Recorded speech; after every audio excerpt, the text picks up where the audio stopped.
શ્રીમદ ભાગવત માધ્યમ ભાગ ત્રીજો. જ્ઞાન વૈરાગ્ય સાથે ભક્તિને વધારનારી આ કથા છે. કથા રડવા માટે છે. મહાન ભક્તોના, મહાન પુરુષોના ચરિત્રો સાંભળી આપણને ભાન થાય કે હાય હાય, મેં મારા આત્માના ઉદ્ધાર માટે કાંઈ કર્યું નહીં. કથા સાંભળ્યા પછી સંસારના વિષયો પ્રત્યે જો વૈરાગ્ય ન આવે અને પ્રભુ પ્રત્યે પ્રેમ ન જાગે તો તેવી કથા જ નથી. કથા મનુષ્ય જીવનને સુધારે છે, જીવનનું પરિવર્તન કરે છે. કથા મનુષ્યના જીવનમાં ક્રાંતિ કરે છે. કથા સાંભળ્યા પછી જીવનમાં ફેરફાર ન થાય તો માનજો કે કથા સાંભળી નથી. સોનક મુનિએ તેની જ્ઞાન વધે, વૈરાગ્ય, ભક્તિ વધે એવી કથા સાંભળવા માગી છે. શીરામાં અર્ધ દ્રષ્ટિએ ઘઉંની કિંમત ઓછી છે, છતાં લોટ વિના શીરો થતો નથી. તત્વદ્રષ્ટિથી વિચાર કરો તો તેની કિંમત ઘી જેટલી જ છે. શીરો કરવામાં ઘઉં, ગોળ અને ઘીની સરખી જરૂર છે. તેવી રીતે જ્ઞાન, ભક્તિ અને વૈરાગ્ય એ સમાન છે. જીવનમાં એ ત્રણેયની જરૂર છે. 16 આની જ્ઞાન અને 16 આની વૈરાગ્ય આવે ત્યારે જીવભાવ જાય છે. જેનામાં જ્ઞાન, ભક્તિ અને વૈરાગ્ય પરિપૂર્ણ હોય તે ઉત્તમ વક્તા છે. અનેક ઋષિ મુનિઓ ત્યાં ગંગા કિનારે બેઠા હતા, પણ કોઈ કથા સાંભળવા તૈયાર ન થયું. કેવળ સુખદેવજીના જ્ઞાન, ભક્તિ અને વૈરાગ્ય પરિપૂર્ણ હતા. ભાગવત શાસ્ત્ર એ પ્રેમ શાસ્ત્ર છે. પ્રેમ એ 5મો પુરુષાર્થ છે. કૃષ્ણ પ્રેમમાં દેહભાન ભૂલાય તે ઉત્તમ પ્રેમનું લક્ષણ છે. પરમાત્મા પ્રેમીને જ પોતાનું સ્વરૂપ બતાવે છે. જ્ઞાન માર્ગમાં પ્રાપ્તિ છે. જ્ઞાન માર્ગમાં જ જે મળેલું છે તેનો જ અનુભવ કરવાનો છે. ભક્તિ માર્ગમાં ભક્તિ દ્વારા ભેદનો વિનાશ કરવાનો છે. જ્ઞાન માર્ગમાં જ્ઞાનથી ભેદનો નિષેધ કરવામાં આવે છે. બંનેનું લક્ષ્ય એક જ છે. પૂર્વજન્મના પુણ્યનો ઉદય થાય છે ત્યારે આ પવિત્ર કથા સાંભળવાનો યોગ થાય છે. કળિયુગના જીવોને કાળરૂપ સર્પના મુખમાંથી છોડાવવા સુખદેવજીએ ભાગવતની કથા કહી છે. જ્યારે સુખદેવજી પરીક્ષિત રાજાને આ કથા સંભળાવતા હતા ત્યારે સ્વર્ગનું અમૃત લઈ દેવો ત્યાં આવેલા. દેવોએ કહ્યું કે સ્વર્ગનું અમૃત અમે રાજાને આપીએ અને કથાનું અમૃત અમને આપો. સુખદેવજીએ પરીક્ષિતને પૂછ્યું, તારે આ કથાનું અમૃત પીવું છે કે સ્વર્ગનું અમૃત પીવું છે? પરીક્ષિત મહારાજને પૂછ્યું, મહારાજ, સ્વર્ગનું અમૃત પીવાથી શો લાભ? સુખદેવજી કહે છે, સ્વર્ગનું અમૃત પીવાથી પુણ્યનો ક્ષય થાય છે, પરંતુ પાપનો ક્ષય થતો નથી. પાપનો ક્ષય તો કથામૃતના પાનથી જ થશે. કથામૃતથી ભોગ વાસનાનો વિનાશ થાય છે. તેથી સ્વર્ગના અમૃત કરતાં આ કથામૃત શ્રેષ્ઠ છે. રાજાએ કહ્યું, ભગવાન, મારે સ્વર્ગનું અમૃત પીવું નથી, મારે આ કથામૃતનું જ પાન કરવું છે. 7 જ દિવસમાં જ્ઞાન, વૈરાગ્યને જાગૃત કરી ભક્તિ રસ ઉત્પન્ન કરનારી આ કથા છે. આપણામાં જ્ઞાન અને વૈરાગ્ય તો છે જ, પણ સૂતેલા છે, તેને જાગૃત કરવાના છે. એવો બીજો કોઈ ગ્રંથ નથી જે 7 દિવસમાં મુક્તિ અપાવી શકે. સૂતજીએ કહ્યું કે 7 દિવસમાં પરીક્ષિતને જે કથાથી મુક્તિ મળી તે કથા હું તમને સંભળાવું છું. 7 દિવસમાં મુક્તિ મળી. વક્તા સુખદેવજી જેવો હોય અને શ્રોતા પરીક્ષિત જેવો હોય તો 7 દિવસમાં મુક્તિ મળે છે. વક્તા શ્રોતા બંને અધિકારી હોવા જોઈએ. કરંટ અને ગોળો બંને સારા હોવા જોઈએ. કથા સાંભળી પરીક્ષિતને સદગતિ મળી. તેઓ વિમાનમાં બેસીને પરમાત્માના ધામમાં ગયા છે. આજકાલ લોકો કથા બહુ સાંભળે છે, પરંતુ તેઓને લેવા માટે વિમાન કેમ આવતું નથી? વિમાન આવતું નથી કારણ કે વક્તા શ્રોતા અધિકારી નથી. વિમાન આવે તો મનુષ્યની જવાની તૈયારી ક્યાં છે? મનુષ્ય પત્ની, પુત્ર, ધન વગેરેમાં ફસાયેલો છે. આ આસક્તિ છૂટે ત્યાં સુધી મુક્તિ નથી. જેનું મન પરમાત્માના રંગથી રંગાયેલું છે તે જ્યાં બેઠો છે ત્યાં જ તેને મુક્તિ છે. ત્યાં જ તેનું વિમાન છે. તેને માટે વિમાન આવે તો પણ શું અને ન આવે તો પણ શું. ઈશ્વર સાથે તન્મયતા થતાં જે આનંદ મળે છે તેથી વિશેષ આનંદ વૈકુંઠમાં નથી. તુકારામને લેવા વિમાન આવ્યું. તુકારામજીની પત્નીને કહે છે કે ચાલ તને વિમાનમાં બેસાડીને પરમાત્માના ધામમાં લઈ જાઉં. પરંતુ પત્નીએ કહ્યું, મનુષ્યની ભાવના બગડી ત્યારથી જીવન બગડ્યું. નારદજી કહે છે કે દુનિયામાં મને ક્યાંય શાંતિ જોવામાં આવી નહીં. ફરતો ફરતો હું વૃંદાવનમાં ગયો. ત્યાં મેં એક કૌતુક જોયું. એક યુવતી સ્ત્રી હતી. તેની પાસે 2 વૃદ્ધ પુરુષો મૂર્છામાં પડેલા હતા. તે સ્ત્રીએ મને બોલાવ્યો એટલે હું તેની પાસે ગયો. સાધુ પુરુષ કોઈ સ્ત્રી પાસે ન જાય પણ મદદ માટે તો જવું પડે. તે યુવતી સ્ત્રીએ મને કહ્યું કે હે સાધુ, એક ક્ષણ ઊભા રહો. બીજાનું કામ સાધે એ સાધુ સુવર્ણ કરતાં સમયને કિંમતી ગણે તે સાધુ. કોઈની એક ક્ષણ પણ બગાડવી નહીં. એટલે એક ક્ષણ ઊભા રહેવા કહ્યું. મેં પૂછ્યું, દેવી તમે કોણ છો? તે સ્ત્રીએ કહ્યું, મારું નામ ભક્તિ છે. આ જ્ઞાન અને વૈરાગ્ય નામે મારા 2 પુત્રો છે. તેઓ વૃદ્ધ થઈ ગયા છે. મારું જન્મસ્થાન દ્રવિડ દેશ છે. મહાન આચાર્યો દક્ષિણ ભારતમાં પ્રગટ થયા છે. ભગવાન શંકરાચાર્ય, ભગવાન રામાનુજાચાર્ય, ભગવાન માધવાચાર્ય, ભગવાન વલ્ભાચાર્યજી દક્ષિણમાં થયા છે. દક્ષિણ દેશ એ ભક્તિનો દેશ છે. કર્ણાટકમાં મને પોષણ મળ્યું. હું મોટી થઈ. આચાર વિચાર જ્યાં શુદ્ધ હોય ત્યાં ભક્તિને પુષ્ટિ મળે છે. વિચાર સાથે આચાર શુદ્ધિ હોવા જોઈએ. કર્ણાટકમાં આજે પણ આચાર શુદ્ધિ જોવા મળે છે. કર્ણાટકમાં હજુ આચાર વિચાર વધારે જોવા મળે છે. વ્યાસજીને કર્ણાટક પ્રત્યે પક્ષપાત ન હતો પણ જે સાચું હતું તેનું વર્ણન કર્યું. મહારાષ્ટ્રમાં કોઈ ઠેકાણે મારું સન્માન થયું. મહારાષ્ટ્રમાં પંઢરપુર જેવા સ્થળમાં ભક્તિ જોવા મળે છે. અને ગુજરાતમાં હું જીર્ણ થઈ. ગુજરાતમાં 2 પુત્રો સાથે હું વૃદ્ધ થઈ. પૈસાના દાસ પ્રભુના દાસ થઈ શકતા નથી. ગુજરાતને પ્રાધાનપણે કંચનનો મોહ લાગ્યો છે. ભક્તિ તેથી છિન્ન ભિન્ન થઈ છે. ભક્તિના 9 અંગ છે. તેથી 9ધા ભક્તિ કહે છે. તેમાં પહેલું શ્રવણ. કેવળ કથા સાંભળવાથી ભક્તિ પૂર્ણ થતી નથી. સાંભળ્યું હોય તેનું મનન કરવું.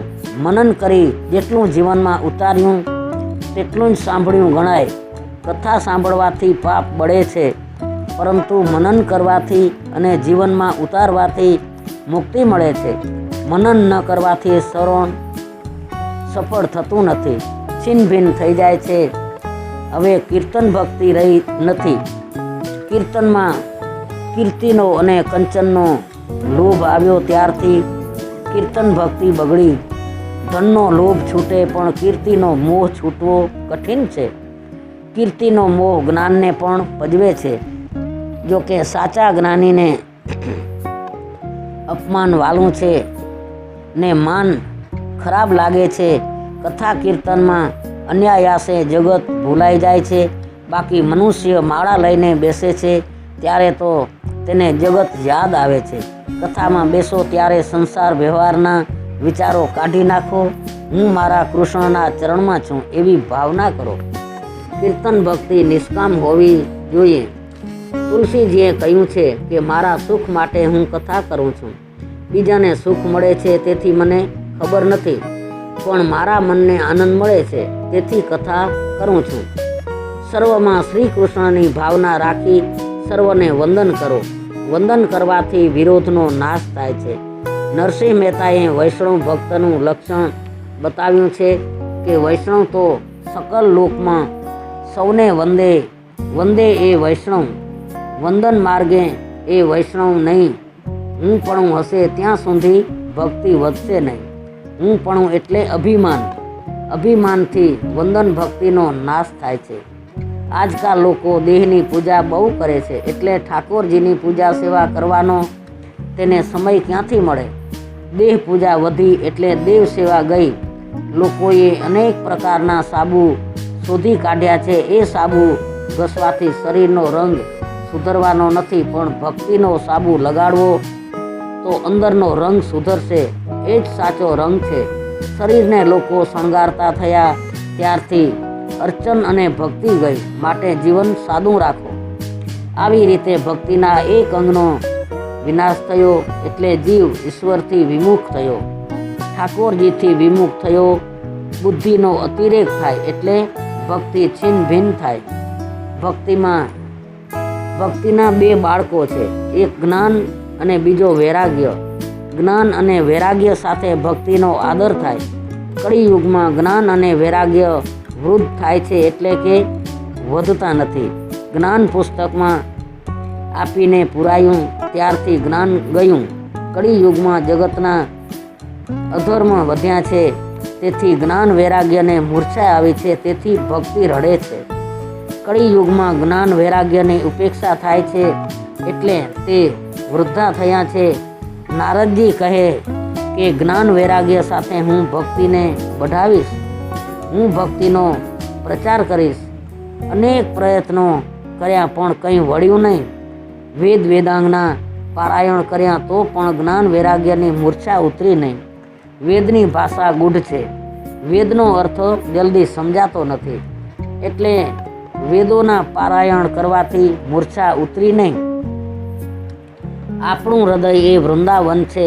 હૃદય વૃંદાવનમાં કોઈ વખત ઉપનિષદના અને વેદના પાઠથી જ્ઞાન વૈરાગ્ય જાગે છે, પણ તે મૂર્છામાં પડે છે. તે વૈરાગ્ય ટકતું નથી. શમશાનમાં ચિત્તા બળતી જોઈ કેટલાકને વૈરાગ્ય આવે છે. સંસારના વિષયો ભોગવ્યા પછી વૈરાગ્ય આવે છે, પણ તે ટકતું નથી. વિષયો ભોગવે એટલે તેના પ્રત્યે અરુચિ તો આવે જ છે, પરંતુ તે વૈરાગ્ય અને વિવેક વગરની હોવાથી કાયમ ટકતી નથી. કળિયુગમાં તો શ્રી કૃષ્ણની કથા અને શ્રી કૃષ્ણના કીર્તનથી જ જ્ઞાન વૈરાગ્ય જાગૃત થાય છે. જ્ઞાન વૈરાગ્યની મૂર્છા ઉતરી નથી, એટલે નારદજી ચિંતામાં પડી જાય છે. ત્યારે આકાશવાણી થાય છે કે જ્ઞાન વૈરાગ્ય સાથે ભક્તિને પૃષ્ટ કરે તેવું સત્કર્મ કરો. નારદજી અનેક સાધુ સંતોને પૂછે છે, જ્ઞાન વૈરાગ્ય સાથે ભક્તિને પુષ્ટિ મળે તેવો ઉપાય બતાવો, પણ કોઈ નિશ્ચિત ઉપાય બતાવી શક્યા નહીં. ત્યારે નારદજી ફરતા ફરતા બદ્રિક આશ્રમમાં આવ્યા. ત્યાં તેમણે સનકાદિક મુનિઓને જોયા. ઉપર જણાવ્યા મુજબ સનકાદિક ઋષિઓ અને નારદજીનું મિલન થયું. નારદજીએ સનંત કુમારોને બધી બીના કહી સંભળાવી. નારદજી કહે, જે દેશમાં હું જન્મ્યો તે દેશને ઉપયોગી ન થાઉં તો મારું જીવન વૃથા છે. આપ બતાવો હું શું સત્કર્મ કરું. સનકાદી મુનિઓ કહે છે, દેશના દુઃખે તમે દુઃખી છો, તમારી એ ભાવના દિવ્ય છે. મંગલમય ભક્તિનો પ્રચાર કરવાની તમારી ઈચ્છા છે, તો હવે તમને ભાગવત જ્ઞાન યજ્ઞનું પારાયણ કરો, તેનો પ્રચાર કરો, તેથી લોકોનું કલ્યાણ થશે. આ કથાના શ્રવણથી જ્ઞાન અને વૈરાગ્યની જાગૃતિ થશે. ભાગવતની કથા જ્ઞાન, ભક્તિ અને વૈરાગ્યને વધારનારી છે. માટે તમે સર્વ વેદોના સાર સમ આ ભાગવત જ્ઞાન યજ્ઞ કરો. ભાગવત કથામૃતનું પાન કરવા ત્યાંથી તેઓ બધા ગંગા કિનારે આવ્યા. કારણ કે ગંગા જ્ઞાન ભૂમિ છે. ભૂમિની અસર સૂક્ષ્મ રીતે મન ઉપર થાય છે. ભોગ ભૂમિ એ ભક્તિમાં બાધક છે. નારદજી સનંત સાથે વ્યાસ આશ્રમમાં આવ્યા છે. નારદજી હાથ જોડીને બેઠા છે. ત્યાં ઋષિ મુનિઓ પણ ભાગવત કથાનું પાન કરવા આવ્યા છે. જે નહોતા આવ્યા તે એક એકના ઘેર ભૃગુ ઋષિ જાય છે અને વિનયથી વંદન કરી માનવીને કથામાં લઈ આવે છે. સત્કર્મમાં બીજાને પ્રેરણા આપી પ્રવૃત્ત કરે તેને પણ પુણ્ય મળે છે. નારદજી આજે શ્રોતા થઈને બેઠા છે. કથાના આરંભમાં જય જયકાર થાય છે અને મહામંત્ર હરિયે નમનો શબ્દનો ઉચ્ચાર થાય છે. બધી પ્રવૃત્તિ છોડીને મનુષ્ય ધ્યાનમાં બેસે છે ત્યારે માયા વિઘ્ન નાખે છે. અનાદિકાળથી મનુષ્યનું માયા સાથે યુદ્ધ થતું આવ્યું છે. જીવ ઈશ્વર પાસે જાય તે માયાને ગમતું નથી. માયાનું એક સ્વરૂપ નથી. ઈશ્વર જેમ વ્યાપક છે તેમ માયા પણ વ્યાપક છે. જીવ અને ઈશ્વર મિલનમાં માયા વિઘ્ન કરે છે. માયા મનને ચંચળ બનાવે છે. માયા મનુષ્યને સમજાવે છે કે સ્ત્રી વગેરેમાં જ સુખ છે. મનુષ્યને માયા હરાવે છે. મનુષ્યની હાર થાય છે. માયાની જીત થાય છે. કારણ મનુષ્ય ભગવાનનો પાલવ પકડતો નથી. કથા ભજનમાં ઈશ્વરનો પ્રેમથી જય જયકાર કરવો માયાની હાર થાય અને મારી જીત થાય. પ્રભુનો જય જયકાર કરો તો તમારો પણ જય જયકાર થશે, જીત થશે. આ ભાગવતી કથા અતિ દિવ્ય છે. આ કથા જે પ્રેમથી શ્રવણ કરશે તેના કાન દ્વારા પરમાત્મા હૃદયમાં આવશે. નેત્ર અને સૂત્રને જે પવિત્ર રાખે છે તેના હૃદયમાં પરમાત્મા આવે છે. ભગવાન શ્રી કૃષ્ણ કાન દ્વારા, આંખ દ્વારા મનમાં આવે છે. વારંવાર શ્રી કૃષ્ણ કથા સાંભળવાથી શ્રી કૃષ્ણ હૃદયમાં પધારે છે. આંખ અને કાન એ ભગવાનને હૃદયમાં દાખલ કરવાના દેહના બે દરવાજા સાધન છે. માટે આંખ અને કાન બંને પવિત્ર રાખો. ત્યાં શ્રી કૃષ્ણને પધરાવો. દરેક સત્કર્મના આરંભમાં શાંતિ પાઠ કરવામાં આવે છે. તેનો મંત્ર છે કે હે દેવ, કાનો વડે અમે ભદ્ર વચનો સાંભળીએ. કાન અને આંખ પવિત્ર થાય પછી સત્કાર્યનો આરંભ થાય. ગોર મહારાજ આંખે કાને પાણી અડાડવાનું કહે છે. તેનું આ રહસ્ય છે. અહીં પણ નેત્ર શ્રોત્રને પવિત્ર કર્યા પછી કથાનો પ્રારંભ થયો છે. શુદ્ધ ઇન્દ્રિયોમાં પરમાત્માનો પ્રકાશ થાય છે. આથી ઇન્દ્રિયોને શુદ્ધ કરો અને શુદ્ધ રાખો. કાળ બગડ્યો નથી, આપણું કાળજું બગડ્યું છે. આ ભાગવત ગ્રંથમાં 18,000 શ્લોક છે. 18 એટલે 1 8 9 18ની સંખ્યા પરિપૂર્ણ છે. રામ પરિપૂર્ણ છે, તેથી 9મીને દિવસે પ્રગટ થયા છે. કૃષ્ણ 9મીએ ગોકુળ આવ્યા ત્યારે નંદ મહોત્સવ કરવામાં આવ્યો છે. રામજીની 12 કળા અને કૃષ્ણની 16 કળા એવો એ બેઉમાં ભેદ કરશો નહીં. ભાગવતમાં મુખ્ય કથા છે નંદ મહોત્સવની. તેના શ્લોક પણ 18 છે. ગીતાજીમાં કુલ અધ્યાય 18 છે અને સ્થિત પ્રજ્ઞમાં લક્ષણોના શ્લોકો પણ 18 છે. ભાગવત નારાયણનું સ્વરૂપ છે. ભગવાન ગોલોક પધાર્યા ત્યારે પોતાનું તેજ સ્વરૂપ આ ગ્રંથમાં પધરાવ્યું તેમ 11 સ્કંદમાં લખ્યું છે. તેથી ભાગવત છે તે ભગવાનની સાક્ષાત શબ્દમય મૂર્તિ. ઉદ્ધવજીએ ભગવાનને પૂછેલું કે આપના સ્વધામ ગમન પછી આ પૃથ્વી ઉપર અધર્મ વધશે ત્યારે ધર્મ કોને શરણે જશે? ભગવાને ત્યારે કહ્યું છે કે મારા ભાગવતનો આશ્રય લેશે તેના ઘરમાં કડી આવશે નહીં. ભાગવત ભગવાનનું નામ સ્વરૂપ છે. નામ સ્વરૂપથી મન શુદ્ધ થાય પછી સ્વરૂપ સેવાનો અધિકાર મળે છે. મનના મેલને દૂર કરવાનું સાધન આ ભાગવત શાસ્ત્ર છે. કથા સાંભળ્યા પછી પાપ કરવાનું ચાલુ રાખશો તો યમદૂતો તરફથી 2 ફટકા વધારે પડશે. મનુષ્ય પત્ની, ધન અને ભોજનમાં પ્રેમ કરે છે પણ પ્રભુમાં પ્રેમ કરતો નથી, તેથી દુઃખી છે. રંગદાસ કરીને એક શેઠ હતા. તે એક વેશ્યામાં અતિ આસક્ત હતા. એક દિવસ રંગદાસ અને તે વેશ્યા રંગનાથના મંદિર પાસેથી જઈ રહ્યા હતા. શ્રીમંત રંગદાસે વેશ્યાને માથે છત્રી ધરી હતી. રામાનુજાચાર્યે મંદિરમાંથી બહાર નીકળતા આ દ્રશ્ય જોયું. રંગદાસ પર તેમને દયા આવી. તેમણે કહ્યું, રંગદાસ, તમે આ વેશ્યા ઉપર પ્રેમ કરો છો તે જોઈને મને આનંદ થાય છે, પણ આ સ્ત્રી કરતાં મારા રંગનાથ ઘણા સુંદર છે. તમે એકવાર જુઓ તો ખબર પડે. એમ કહી તેમણે રંગદાસને એક થપ્પડ મારી. સંતની થપ્પડ કેટલા પૂર્ણ કર્યા હોય ત્યારે મળે. રંગદાસને સમાધિ લાગી ગઈ. તેને રંગનાથના દર્શન થયા. બસ પછી રંગદાસ એ સ્ત્રીમાં પ્રેમ કરવો ભૂલી ગયા.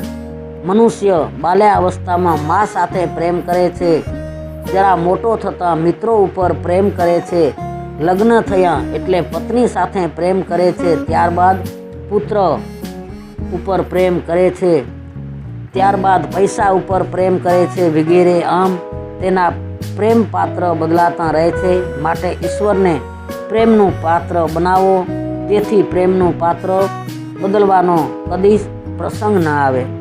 આજકાલ લોકો ભક્તિ બહુ કરે છે, પરંતુ ભગવાનને સાધન માને છે અને સંસારના સુખને સાધ્ય માને છે, તેથી ભક્તિ ફળતી નથી.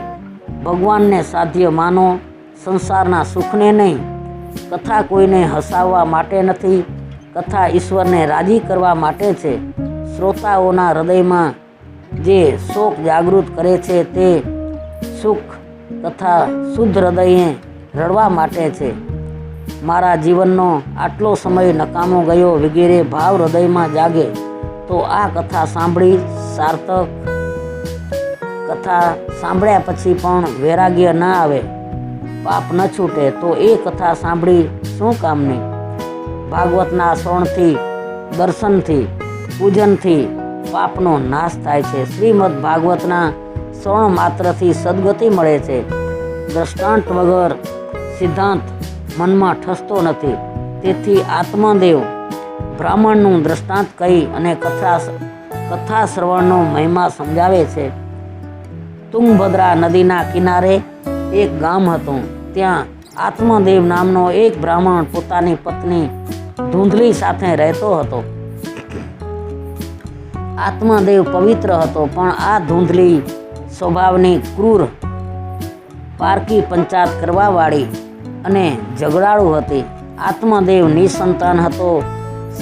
સંતતિના અભાવે તે દુઃખી હતો. તેથી તેણે આત્મહત્યા કરવાનો નિશ્ચય કર્યો. તે માટે તે વનમાં નદી કિનારે આવ્યો. ત્યાં તેને એક મહાત્મા મળ્યા. આત્મદેવ મહાત્મા પાસે દુઃખ રડવા લાગ્યો કે ખાવાનું ઘણું છે, પણ ખાનારો કોઈ નથી, એટલે દુઃખી છું. તેથી આત્મહત્યા કરવા અહીં આવ્યો છું. મહાત્માએ કહ્યું, તારે પુત્ર નથી, તેમાં ભગવાનની કૃપા છે. છોકરો ન થાય તો સમજવું કે ઠાકોરજીએ મારા હાથે જ બધું ધન વાપરવાનું મારા નસીબમાં લખ્યું છે, એટલા માટે મને પુત્ર આપ્યો નથી. તેથી ઈશ્વર જે સ્થિતિમાં રાખે તેમાં આનંદ માનવો. એક વખત એકનાથ મહારાજ વિઠ્ઠલનાથજીના મંદિરમાં દર્શન કરવા ગયા. એકનાથજીને લાયક પત્ની મળી હતી, તેથી તેઓ ભગવાનનો ઉપકાર માને છે. એકનાથ મહારાજ કહે છે કે મને સ્ત્રી સંગ નહીં પણ સત્સંગ મળ્યો છે. તમે અનુકૂળ પત્ની આપી છે, તેથી હું તમારું ભજન કરું છું. થોડી વાર પછી ત્યાં તુકારામ મહારાજ દર્શન કરવા આવ્યા. તુકારામની પત્ની કર્કશા હતી, છતાં તુકારામ મહારાજ આ સ્ત્રી આપવા બદલ ભગવાનનો ઉપકાર માને છે. કહે છે કે તમે પ્રતિકૂળ પત્ની આપી છે, એટલે તમારું ભજન કરું છું. સારી પત્ની મળી હોત તો હું તેની પાછળ પડત, તમને ભૂલી જાત. એકનાથજીને અનુકૂળ પત્ની મળી છે, તેથી આનંદ છે, અને તુકારામને પ્રતિકૂળ પત્ની મળી છે તોય આનંદ છે. નરસિંહ મહેતાના કુટુંબનો નાશ થયો, છતાં મહેતાએ તેમાં આનંદ માન્યો અને ગાયું, ભલું થયું ભાંગી જંજાળ અને સુખે ભજીશું શ્રી ગોપાળ.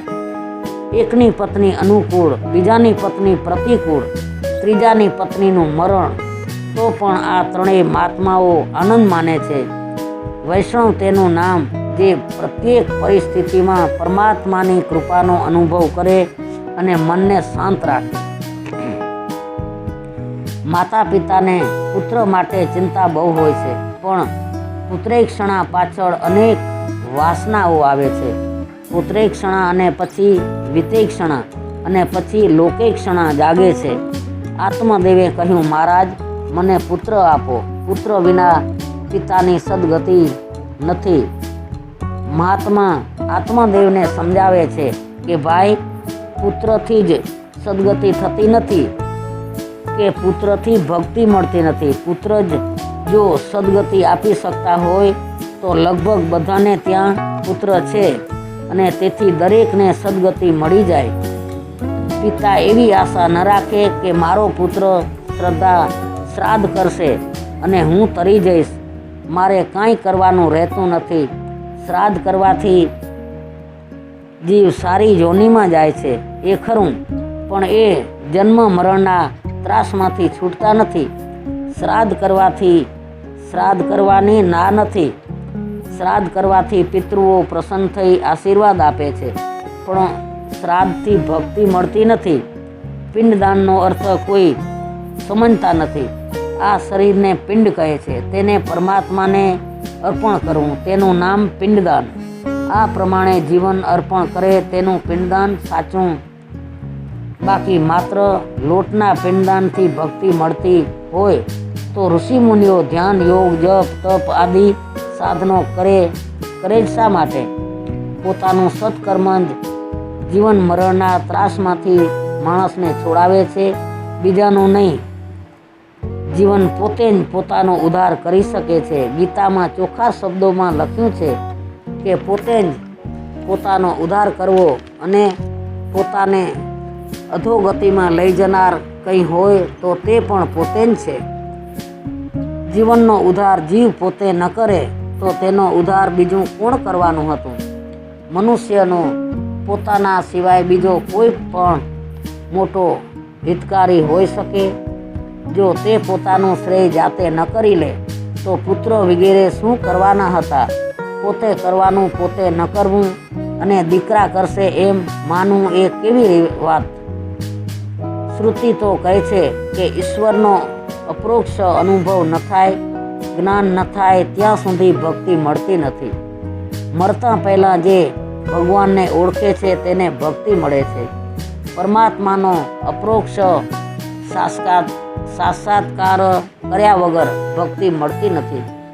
સાક્ષાત્કારથી જ માણસ મૃત્યુને ઓળંગી જાય છે અને જીતી જાય છે.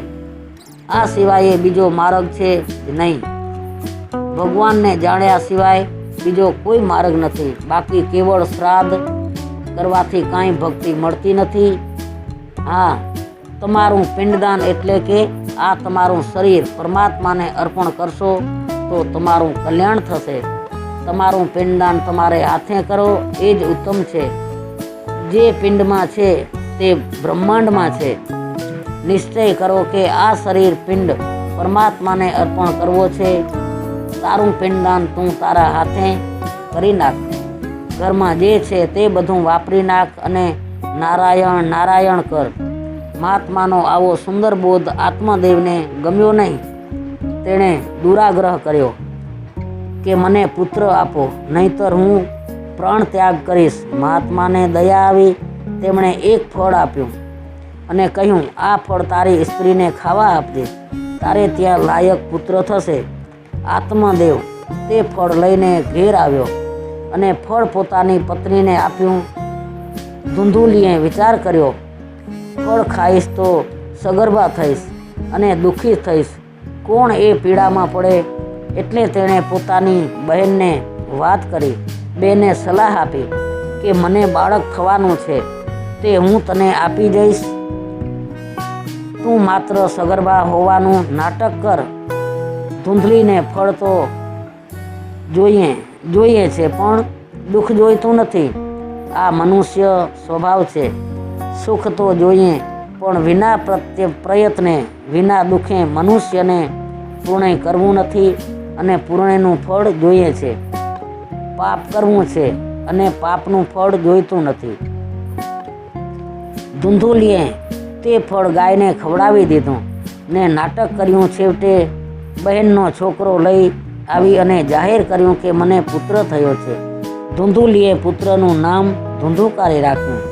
આ બાજુ જે ગાયને ફળ ખવડાવેલું તે ગાયને મનુષ્યાકારનું ગાય જેવા કાનવાળું બાળક થયું. તેનું નામ ગોકર્ણ રાખવામાં આવ્યું. બાળકો મોટા થયા. ગોકર્ણ પંડિત અને જ્ઞાની થયો. ધુંધુકારી દુષ્ટ નીકળ્યો. ભાગવતની કથા 3 પ્રકારે વિચારવાની છે: આધ્યાત્મિક, આધિદૈવિક અને આધ્યાભૌતિક. માનવ કાયા એ તુંગભદ્રા છે. ભદ્રા એટલે કલ્યાણ કરનારી અને તુંગ એટલે વધારે પુષ્કળ કલ્યાણ કરનારી નદી. એ તુંગભદ્રા તે જ મનુષ્ય શરીર માનવ કાયા દ્વારા મનુષ્ય આત્મદેવ થઈ શકે છે. આત્માનો દેવ બને તે આત્માદેવ અને આત્માદેવ તે જીવાત્મા છે. આપણે બધા આત્માદેવ છીએ. નર જ નારાયણ બને મનુષ્ય શરીરમાં રહેલો જીવ દેવ બની શકે છે અને બીજાને પણ દેવ બનાવી શકે છે. પશુઓ પોતાના શરીરથી કલ્યાણ કરી શકતા નથી. મનુષ્ય બુદ્ધિવાળું પ્રાણી હોવાથી પોતાના શરીરથી પોતાનું તેમજ બીજાઓનું કલ્યાણ કરી શકે છે. ધુઆ ફુઆ કરનારી, કુતરકોશ કરનારી, વિનાશ્રમે સુખની આશા રાખનારી ધૂંધુલીને બુદ્ધિ છે. દરેકના ઘરમાં દરેકના મનમાં આ ધૂંધુલી છે. એ પારકી પંચાત કરે છે, પણ હું કોણ છું, મારો ધણી કોણ છે એનો વિચાર કરતી નથી. અહીં કથામાં પણ એ તોફાન કરે છે. બુદ્ધિ સાથે આત્માનું લગ્ન થયું, પણ જ્યાં સુધી તેને કોઈ મહાત્મા ન મળે, સત્સંગ ન થાય, ત્યાં સુધી વિવેકરૂપી પુત્રનો જન્મ થતો નથી. વિવેક એ જ આત્માનો પુત્ર. જેના ઘરે વિવેકરૂપી પુત્ર નથી તે સંસાર નદીમાં ડૂબી જાય છે. તેથી તો આત્માદેવ ગંગા કિનારે ડૂબી મરવા જાય છે. દેવ બનવાની અને બીજાને દેવ બનાવવાની શક્તિ આત્મામાં છે, પણ આત્મશક્તિને જાગૃત કરવાની જરૂર છે. હનુમાનજી સમર્થ હતા, પરંતુ જાંબવાને તેને તેમના સ્વરૂપનું ભાન કરાવ્યું. ત્યારે તેને પોતાના સ્વરૂપનું ભાન થયું. આત્મશક્તિ સત્સંગથી જાગૃત થાય છે. સત્સંગ વગર જીવનમાં દિવ્યતા આવતી નથી. પરંતુ દુઃખની વાત એ છે કે સંત મહાત્માઓએ પણ આપેલું વિવેકરૂપી આ ફળ બુદ્ધિને ગમતું નથી. બુદ્ધિરૂપી ધૂંધુલીની નાની બહેન છે. મન બુદ્ધિ મનની સલાહ લે તો દુઃખી થાય છે. મન અનેક વાર આત્માને છેતરે છે. મન સ્વાર્થી છે. આત્માદેવરૂપી આત્મા ભોળો છે. તેને મન બુદ્ધિ વારંવાર છેતરે છે. આત્માદેવ મન બુદ્ધિનું કપટ સમજી શક્યો નહીં, એટલે મનુષ્ય બુદ્ધિએ ફળ ગાયને ખવડાવ્યું. ગો એટલે ગાયદીક, જ્ઞાનેન્દ્રિય, ભક્તિ વગેરે પણ એના અર્થ થાય છે. ફળ ગાયને એટલે ઇન્દ્રિયોને ખવડાવ્યું, જોયું ને સત્સંગથી એકદમ ઇન્દ્રિયોની શુદ્ધિ થતી નથી. મન અને બુદ્ધિ જ્યારે ભાગવતનો ભગવાનનો આશ્ચર્ય લેશે ત્યારે તે સુધરશે. ધુંધુકારી કોણ? આખો સમય દ્રવ્ય સુખ અને કામ સુખનું ચિંતન કરે તે ધુંધુકારી. જેના જીવનમાં ધર્મ પ્રધાન નથી પણ કામ સુખ દ્રવ્ય સુખ પ્રધાન છે તે ધુંધુકારી. મોટા થતાં ધુંધુકારી 5 વેશ્યાઓમાં ફસાયો છે. 5 વેશ્યો બાદ શબ્દ, સ્પર્શ, રૂપ, રસ અને ગંધ એ 5 વેશ્યો છે. આ 5 વેશ્યો ધુંધુકારીને એટલે કે જીભને બાંધી છે. તે મળદાને હાથે પેટ ભરતો, મળદાના હાથે એટલે હાથ ભગવાનની સેવા ન કરે, પરોપકાર ન કરે તે હાથ મળદાના હાથ છે. ધુંધુકારી સ્નાન શૌચ ક્રિયાહીન હતો, એટલે સ્નાન તો કરતો હશે, પરંતુ સ્નાન કર્યા પછી સંધ્યા સેવા ન કરે, સત્કર્મ ન કરે તો સ્નાન પશુ સ્નાન છે. સ્નાન ફક્ત શરીરને સ્વચ્છ રાખવા માટે નથી. સ્નાન કર્યા પછી સેવા નહીં, સંધ્યા નહીં, ગાયત્રી નહીં તો એ સ્નાન પણ પાપ છે. શાસ્ત્રમાં સ્નાનના 3 પ્રકાર બતાવ્યા છે. તેમાં ઋષિ સ્નાન ઉત્તમ છે. મળસ્કરે માણસે 4 થી 5 વાગ્યાની અંદર જે સ્નાન કરવામાં આવે છે તે પછી 5 થી 6:30 વાગ્યાની વચ્ચે જે સ્નાન કરવામાં આવે છે તે મનુષ્ય સ્નાન છે.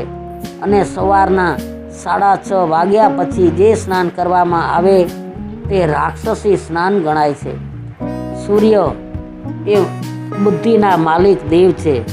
તેની સંધ્યા કરવાથી બુદ્ધિ તેજ થાય છે. સ્નાન અને સંધ્યા નિયમિત કરો.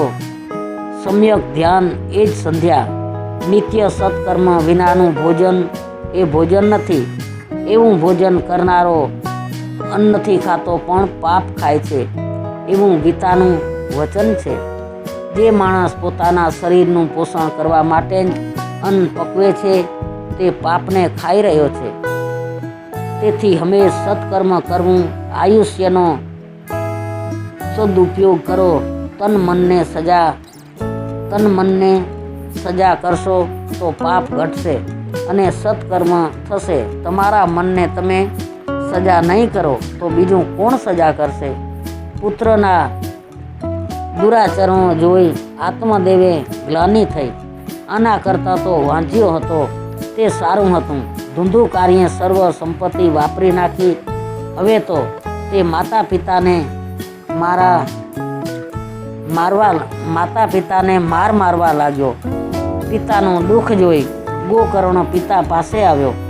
ગોકર્ણ પિતાને વૈરાગ્યનો ઉપદેશ આપે છે. આ સંસાર અસાર છે, અત્યંત દુઃખરૂપ અને મોહમાં નાખવાવાળો છે. પુત્ર કોનો અને ઘર કોનું? સંસારને વંધ્યાસૂતની ઉપમા આપવામાં આવી છે. સંસાર માયાનો પુત્ર છે. માયા મિથ્યા તો આ સંસાર સાચો ક્યાંથી હોય? ગોકર્ણ આત્મદેવને કહે છે, હવે તમે ઘર છોડી અને વનમાં જાઓ. ઘરનો મોહ હવે છોડી દો. સમજી છોડો તો સારું, નહીંતર કાળ ધક્કો મારીને છોડાવશે. આ દેહ હાડકાં, માંસ અને રુધિરનો પિંડ છે. એને મારો માનવાનું છોડી દો. સ્ત્રી પુત્રાદિમાંથી મમતા ઉઠાવી લો. આ સંસાર ક્ષણભંગુર છે. આમાંની કોઈ વસ્તુને સ્થાયી સમજી તેમાં રાગ ન કરો. બસ એકમાત્ર વૈરાગ્યના રસિક બની ભગવાનની ભક્તિમાં લાગી જાઓ.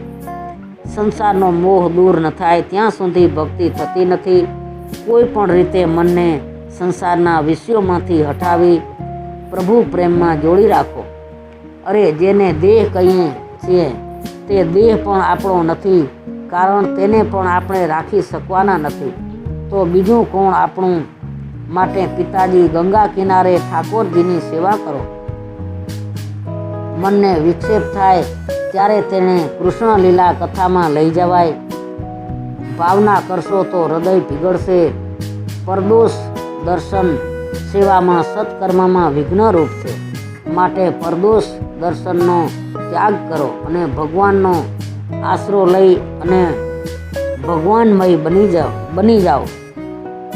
બની અને જીવો. ભગવાનમય જીવન ગાળવા માટે ધ્યાન, જપ અને પાઠ અતિ આવશ્યક છે.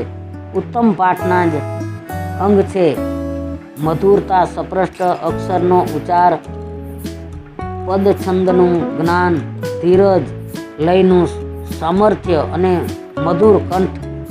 પાઠ શાંત ચિત્તે કરવો. ઉતાવળથી સમજ્યા વગર પાઠ ન કરવો. આત્મદેવ ગંગા કિનારે આવ્યા અને માનસી સેવા કરવા લાગ્યા. એકાંતમાં બેસી મનને એકાગ્ર કરે છે. ચંચળ મનને વિવેકરૂપી બોધથી સાચવવું અને સંકલ્પ વિકલ્પથી દૂર રાખવું. માનસિક સેવામાં મનની ધારા અતૂટ રહેવી જોઈએ. એવી સેવામાં દિવ્યતા રહેલી છે. ઉચ્ચ સ્વરથી જપ પાઠ કરવાથી મનની એકાગ્રતા થાય છે. ચિત્તવૃત્તિનો નિરોધ થાય છે. આત્મદેવ સતત ભાગવત ધ્યાનમાં તન્મય છે. નિવૃત્તિમાં સતત સત્કર્મ થવું જોઈએ, નહીંતર નિવૃત્તિમાંથી પાપ બહાર આવે છે. આત્મદેવ 10મા સ્કંદનો નિત્ય પાઠ કરે છે. આત્મદેવ ખરેખરો દેવ બને છે. જીવ અને શિવ એક બને છે. જીવ અને ઈશ્વરનું મિલન થાય છે. પરમાત્માના 2 સ્વરૂપ, એક અર્ચા સ્વરૂપ અને બીજું નામ સ્વરૂપ. સામગ્રીથી જેની સેવા થાય છે એ અર્ચા સ્વરૂપ. શ્રીમદ ભાગવત એ ભગવાનનું નામ સ્વરૂપ છે. નામ સ્વરૂપ વિના સ્વરૂપ સેવા થતી નથી. નામ સ્વરૂપમાં જ્યાં સુધી નિષ્ઠા ન થાય ત્યાં સુધી સ્વરૂપ સેવામાં પ્રીતિ થતી નથી. મન શુદ્ધિ વગર સ્વરૂપ સેવામાં આનંદ મળતો નથી. સંસાર સાથે સ્નેહ કરે છે ત્યાં સુધી તેમને સ્વરૂપ સેવામાં આનંદ મળતો નથી. સંસારના વિષયો સાથે સ્નેહ કરો પણ વિવેકપૂર્વક સ્નેહ કરો. અગ્નિ બાળે છે પણ તેનો વિવેકપૂર્ણ ઉપયોગ કરવામાં આવે તો તે લાભ કરે છે તેવું સંસારનું છે. સંસારમાં જ્યાં સુધી દેહનું ભાન છે ત્યાં સુધી મનુષ્ય સંસારને છોડી શકતો નથી. અને મન માયાને સ્પર્શ કરે છે તે મન મોહનની સેવામાં જઈ શકતું નથી. જ્યાં સુધી સ્વરૂપ સેવામાં મન એકાગ્ર ન થાય ત્યાં સુધી નામ સેવા કરો. સ્વરૂપ સેવામાં આનંદ આવતો નથી કેમ કે મન વ્યર્ગ છે. મનુષ્યનું મન સંસાર વ્યવહારના વિષયોમાં એવું લીન રહે છે કે પાપ કરે છે તેનું પણ તેને ભાન રહેતું નથી. સ્વરૂપ સેવા કરતાં હૃદય પીગળે, આંખો ભીની થાય, આનંદ આવે અને સાત્વિક ભાન જાગે તો સેવા સફળ થઈ છે એમ સમજો. સેવા એ હૃદયના ભાવ છે. હૃદયના ભાવ વગર કરેલી સેવા ફળતી નથી. જીવ શુદ્ધ થઈ પરમાત્માની સેવા કરે છે. ઠાકોરજી પ્રસન્ન થાય છે. મનમાં અનેક જન્મોના મેલ ભર્યા છે. સ્વરૂપ સેવામાં મન શુદ્ધિ આવશ્યક છે. મનને શુદ્ધ કરવા નામ સેવાની જરૂર છે. મનને શુદ્ધ કરે છે ભાગવત. કળિયુગમાં નામ સેવા પ્રધાન છે. શ્રીમદ ભાગવત એ ભાગવતનું નામ સ્વરૂપ છે. નામ એ જ બ્રહ્મ છે. નામ એ જ પરમાત્મા છે. વધુ શું કહું? નામ એ પરમાત્મા કરતાં પણ શ્રેષ્ઠ છે. ઈશ્વર દેખાતા નથી. જે દેખાતા નથી તેની સાથે સ્નેહ કરવો કઠણ છે. નામ સ્વરૂપ સ્પષ્ટ દેખાય છે. જે વ્યક્તિના પ્રત્યક્ષ દર્શન ન થયા હોય તેના નામને પકડી રાખો તો તેના દર્શન થશે જ અને થશે જ. ઈશ્વરનું સ્વરૂપ સર્વ માટે અનુકૂળ અને સુલભ નથી પણ સ્વરૂપ સુલભ છે. જ્ઞાની પુરુષો નામમાં નિષ્ઠા રાખે છે અને નામનો આશ્ચર્ય કરે છે. રામજીએ થોડા જીવોનો ઉદ્ધાર કર્યો હશે ત્યાં પછી તેમના નામે અનેકોનો ઉદ્ધાર કર્યો છે. કૃષ્ણ પૃથ્વી ઉપર વિરાજેલા ત્યારે તેમણે જે જીવોનો ઉદ્ધાર કર્યો તેના કરતાં તેના નામે અનેકોને તાર્યા છે. મોટામાં મોટું પાપ કહ્યું. આપણને ઈશ્વરના નામમાં નિષ્ઠા નથી. તે નામ સાધન સરળ છે. ભાગવત એ ભગવાનનું નામ સ્વરૂપ છે. ભાગવતનો આશ્ચર્ય એ નામનો આશ્ચર્ય. ભાગવતનો આશ્ચર્ય કરે તે ભગવાન બને છે. સંસ્કૃતનું જ્ઞાન હોય તો રોજ દસમ સ્કંધનો વિષ્ણુ સહસ્ત્ર નામનો શિવ મહિમન સ્તોત્રનો પાઠ અર્થ જ્ઞાન સાથે કરો. પ્રભુ જલ્દી કૃપા કરતા નથી.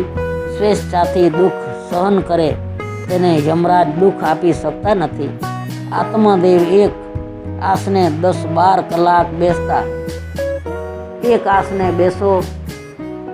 જે લીલાની કથા ચાલતી હોય તે લીલા પ્રત્યક્ષ થઈ રહી છે તેમ વિચારો તો આનંદ આવશે. દસમ કંદમાંથી દ્રષ્ટિ હટી જાય અને દ્રષ્ટિ સ્થિર થાય તો આનંદ પ્રગટે. ગોકર્ણને લાગ્યું કે ધુંધુકારીનું વર્તન મને વિક્ષેપ કરશે એટલે તેઓ પણ વનમાં જાય છે. બીજી બાજુ ધુંધુકારી વેશ્યાઓને રાજી કરવા ચોરીઓ કરવા લાગ્યો. એક ઇન્દ્રિયો ઘણી જીવ છે પરંતુ જો ઇન્દ્રિય જીવનો ધણી થાય એટલે કે મનુષ્ય ઇન્દ્રિયને આધીન થાય તો તેનું જીવન બગડે છે. મન ઈશ્વર સાથે મૈત્રી કરે ત્યારે સુખ થાય છે અને વિમુખ થાય ત્યારે દુઃખ થાય છે. ધુંધુકારી અનર્થથી અર્થોપાર્જન કરે છે. તે રાજાને ઘેર ચોરી કરવા ગયા. દાગીનાઓ લાવી અને વેશ્યાને આપ્યા. વેશ્યાઓ વિચાર કરે છે કે આ જીવતો રહેશે તો આપણે પણ તેની સાથે કોઈ વાર પકડાઈ જઈશું. તે ધન ખોઈ બેસી અને સજા પામીશું.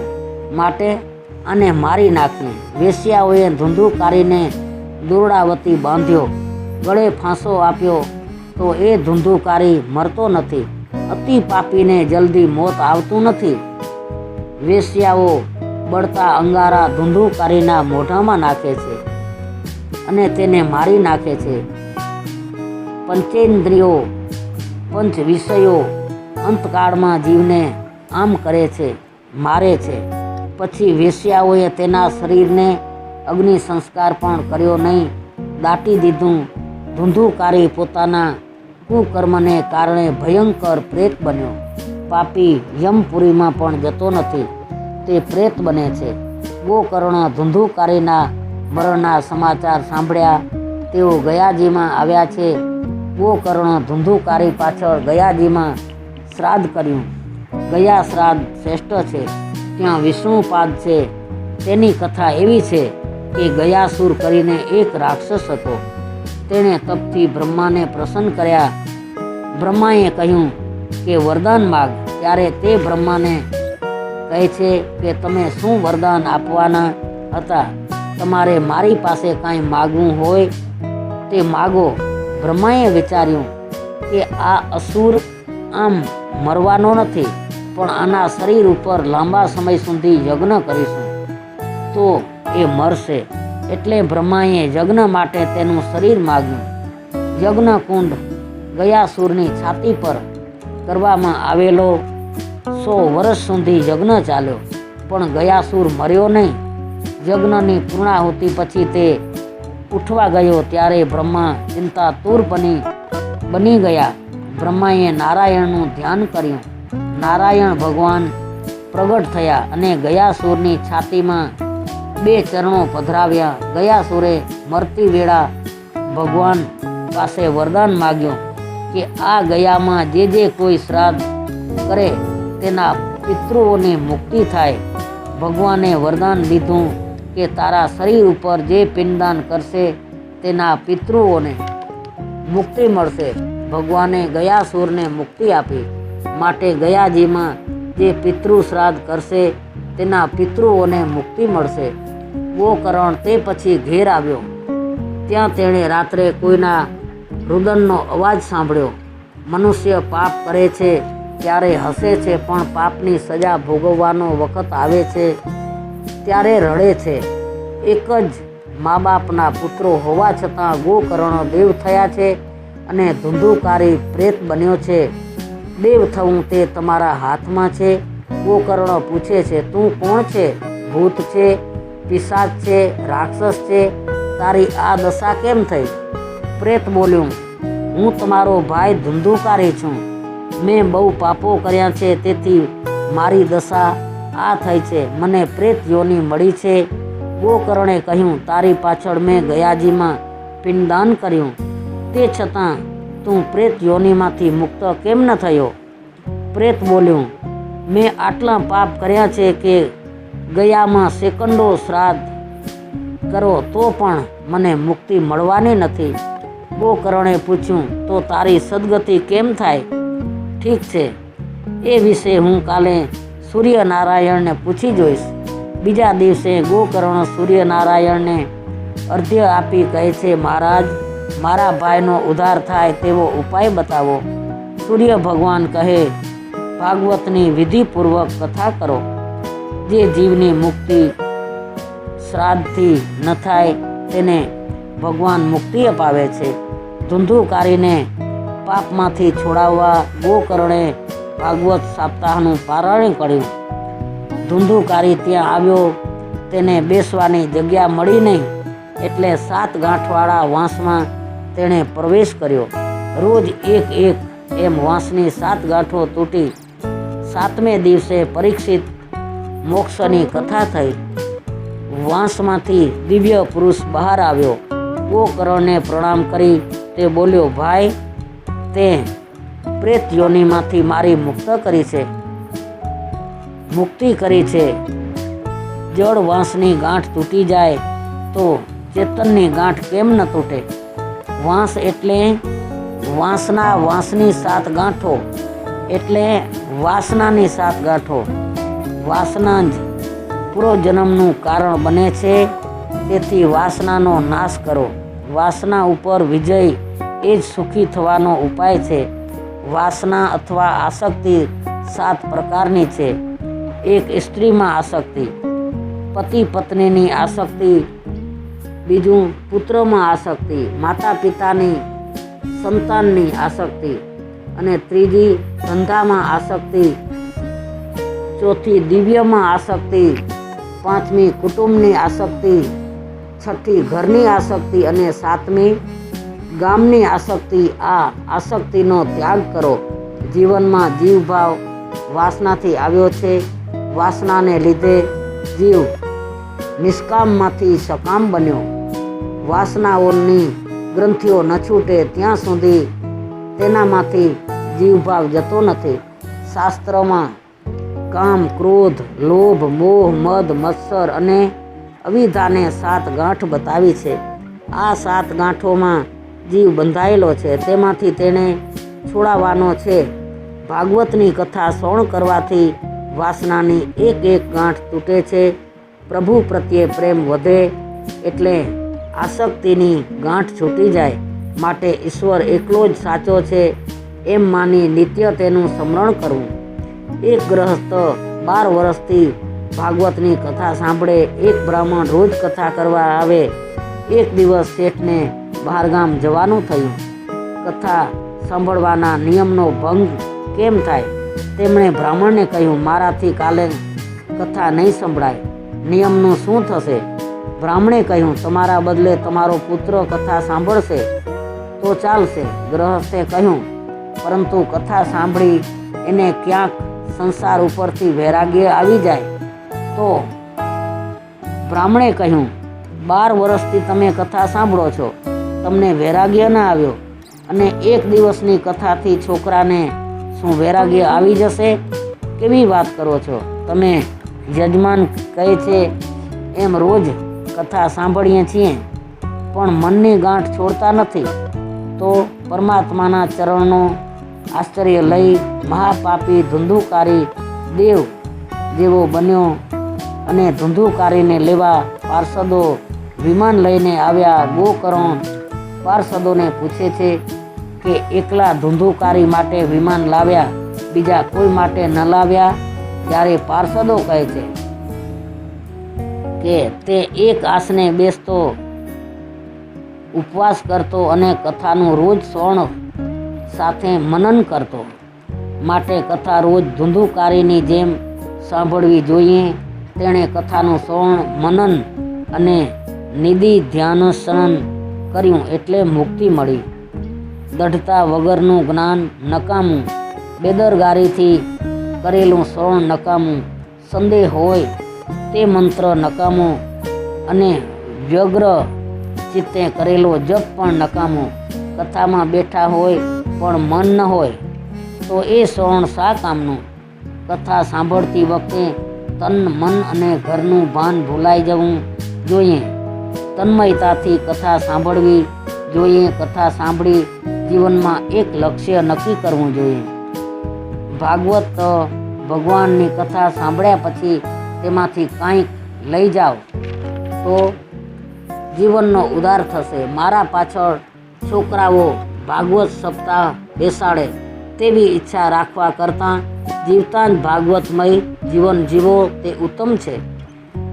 બધાને ખાતરી થઈ કે ધુંધુકારીની જેમ અમે કથા સાંભળી નહીં, તેથી અમને તેમના જેવી ગતિ મળી નહીં. કથાનું મનન કરો તો તે ઉત્તમ છે, પણ તે વગર કથા સાંભળો તો પણ લાભ તો છે જ. તે પછી શ્રાવણ માસમાં ગોકર્ણ બીજી વાર આ કથા કહી ત્યારે સર્વનો ઉદ્ધાર થયો. તે વખત ભક્તિ મહારાણી જ્ઞાન અને વૈરાગ્ય લઈ અને ત્યાં પધાર્યા. કથાથી ભક્તિ મહારાણી પ્રગટ થયા છે. ભક્તિ મહારાણી આનંદિત થયા, મૂર્છિત થયેલા એટલે કે ક્ષીણ થયેલા. જ્ઞાન વૈરાગ્યને પુષ્ટ કરવા, જાગૃત કરવા, યુવાન કરવા ભાગવતની કથા છે.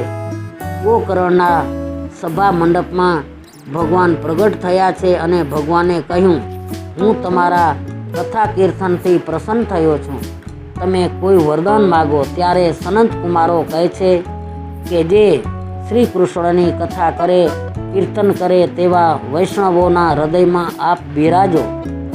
જે આનંદ વૈકુંઠમાં મળે છે તે જ આનંદ ભાગવત કથામાં મળે છે.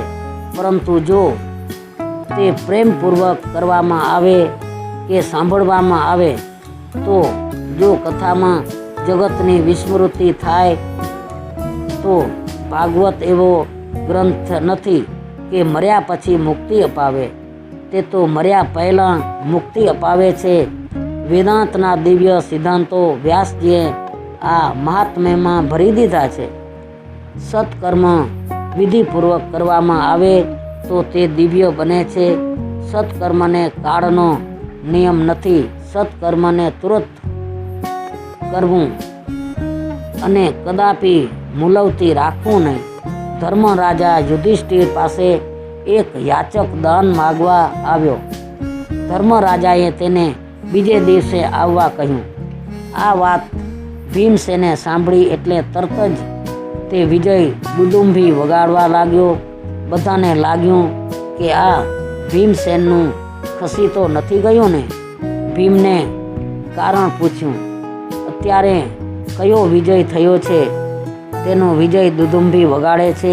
ભીમે કહ્યું કે આજે મોટા ભાઈએ કાળ ઉપર વિજય પ્રાપ્ત કર્યો છે. તેમને ખાતરી છે કે પોતે આવતીકાલ સુધી જીવવાના જ છે, તેથી તેના વિજયમાં આ દુંદુભી વગાડું છું. ધર્મરાજાને પોતાની ભૂલ સમજાઈ.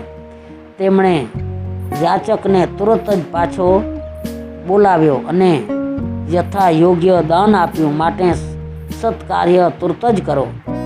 જીવ માત્રને રોગ થયો છે.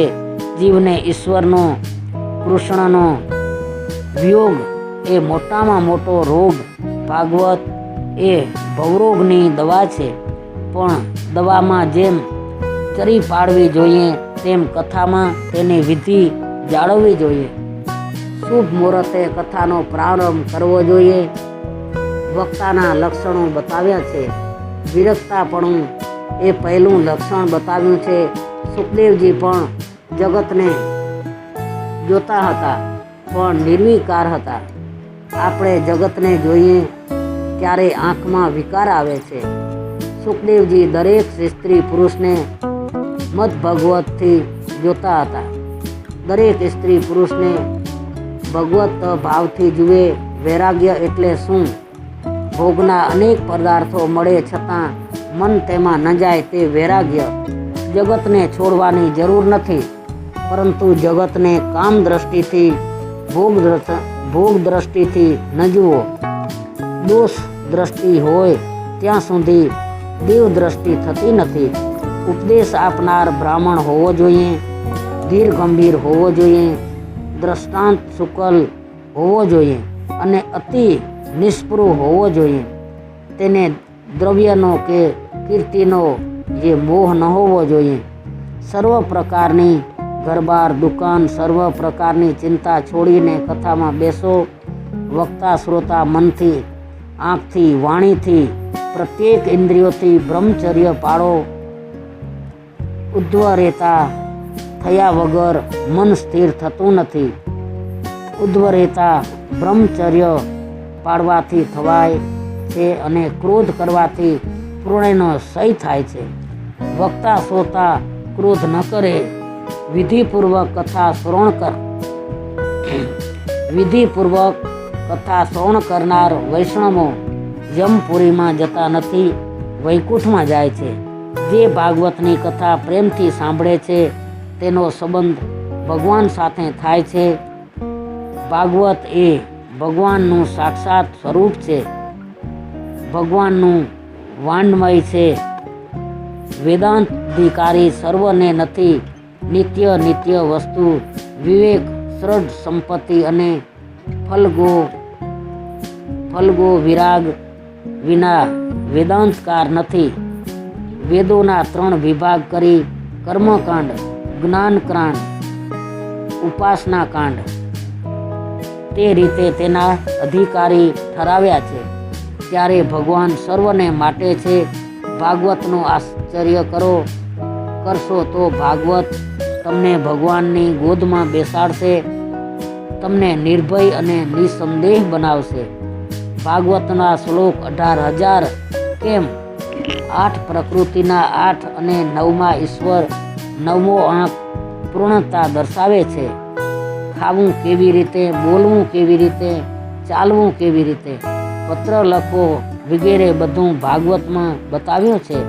આ એક જ ગ્રંથનું આશ્ચર્ય કરવાથી સઘળું જ્ઞાન મળશે. આ ગ્રંથ પૂર્ણ છે. ભાગવત એ ભગવાન નારાયણનું સ્વરૂપ છે. જગત અને ઈશ્વરનું, જીવ અને જગતનું, જીવ અને ઈશ્વરનું જ્ઞાન ભાગવતમાંથી મળશે. કેવળ જાણેલું કામ આવશે નહીં, પણ જીવનમાં ઉતારેલું કામ આવશે. ગાંધીજી પણ કહેતા કે 2 મણ જ્ઞાન કરતાં આચરણનું અધોડ શ્રેષ્ઠ છે. પ્રભુના દિવ્ય સદગુણોને જીવનમાં ઉતારો. પૂર્વજન્મનો વિચાર ન કરો. જનક રાજાએ પોતાના પૂર્વજન્મનો જોવા ઋષિ યાજ્ઞવલ્ક્ય પાસે માંગણી કરી. યાજ્ઞવલ્ક્યએ તેને તેના પૂર્વજન્મો બતાવ્યા. જનક રાજાએ જોયું કે પોતાની પત્ની અગાઉના એક જન્મમાં પોતાની માતા હતી. તેઓને દુઃખ થયું. તેથી તે પૂર્વજન્મના વિચારો ન કરો. આ જન્મમાં સુધારવા પ્રયત્ન કરો. કથા એ પણ કીર્તન ભક્તિનું સ્વરૂપ છે અને કીર્તન ભક્તિ દ્વારા જે પરમાત્માના દર્શન થાય છે એ કથા શ્રવણ દ્વારા પણ થઈ શકે છે. સંસારનો જીવ માત્ર વ્યાસ નારાયણનો શિષ્ય છે. ભાગવત એ મૃત્યુ સુધારનારી ઔષધિ છે. મૃત્યુ કોને નથી? મૃત્યુનો ડર કોને નથી? સૌને છે. એટલે સૌને આ ઔષધિની જરૂર છે. પરમાત્મા શ્રી કૃષ્ણનું નામ સ્વરૂપ એ આ ભાગવત છે.